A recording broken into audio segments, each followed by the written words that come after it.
This is the replica of the Stinson, Airlines of Australia, City of Brisbane, Stinson Model A10. This was built for the 1987 TV miniseries called The Riddle of the Stinson, starring Jack Thompson. I'm just leaving the Outpost Cafe and I'm heading to Lamington National Park, O'Reilly's guest house. It's the 84th anniversary this week of the crash of the Stinson airliner that was flying from Brisbane Archerfield Airfield to Sydney with 2 pilots and 5 passengers on board. And on the 19th of February 1937 at about 1 p.m. in the afternoon, the aircraft, the City of Brisbane, left Archerfield Aerodrome to fly to Sydney with a stopover in Lismore. So shortly after 1 p.m. when the plane took off, it was sighted just south of Beaudesert. It was due into Sydney at 4:30 p.m. and it never arrived. After 3 days of searching, there was no sight of the plane. So on the 23rd of February, that's 4 days after the crash, the search was abandoned. Meanwhile, at O'Reilly's guest house, Bernard O'Reilly,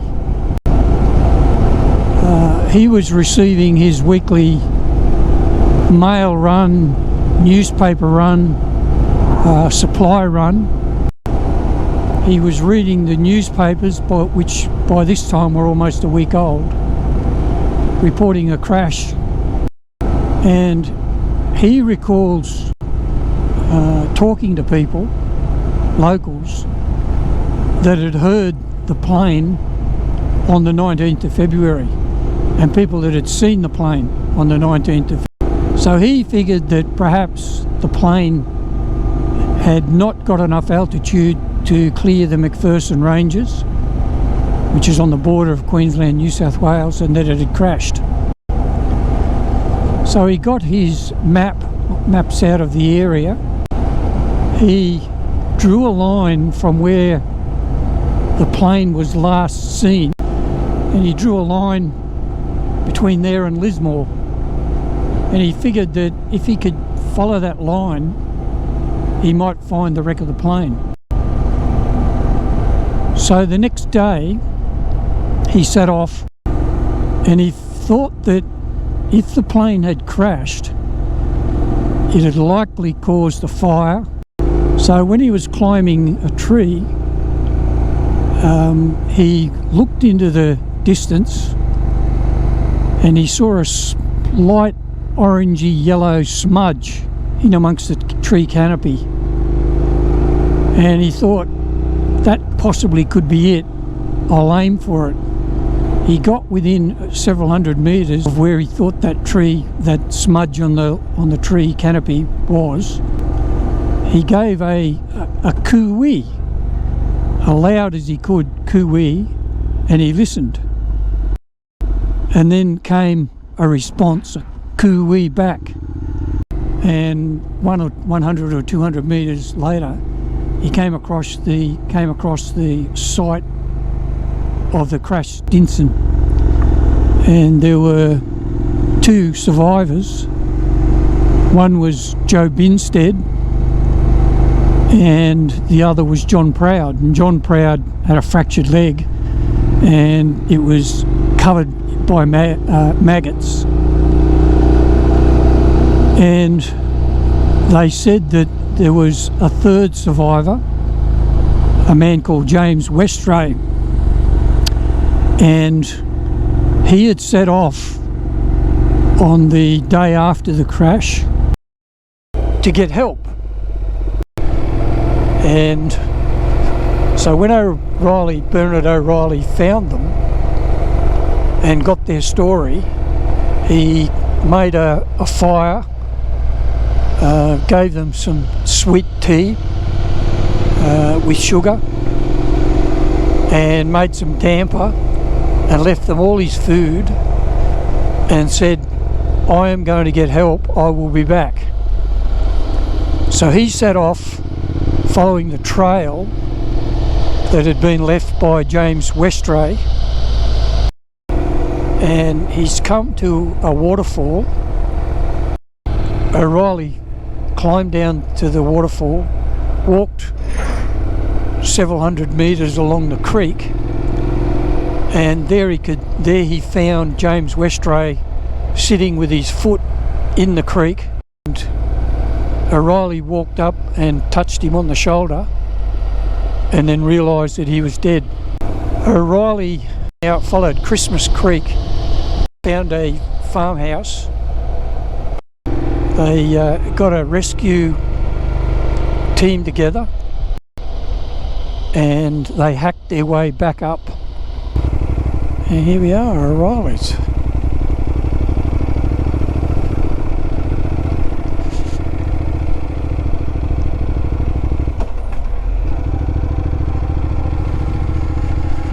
Alright, well there's the mock-up of the Stinson Model A aircraft.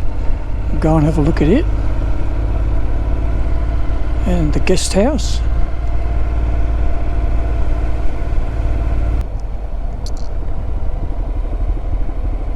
And we'll go and park, go for a walk.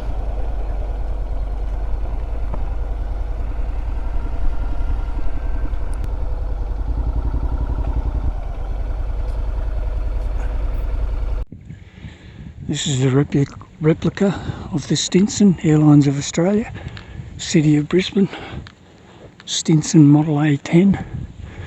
This was built for the 1987 TV miniseries called The Riddle of the Stinson, starring Jack Thompson. And no engine in it, just mock-up. Of course the plane was unable to fly.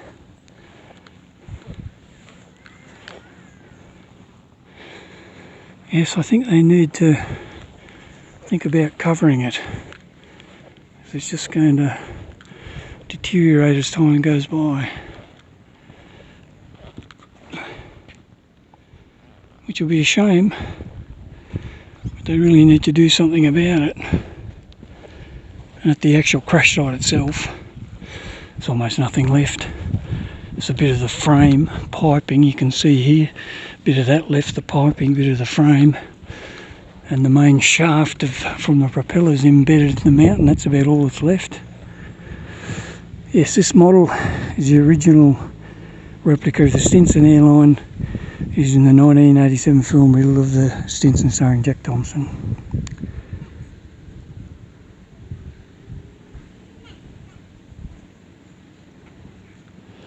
Yes.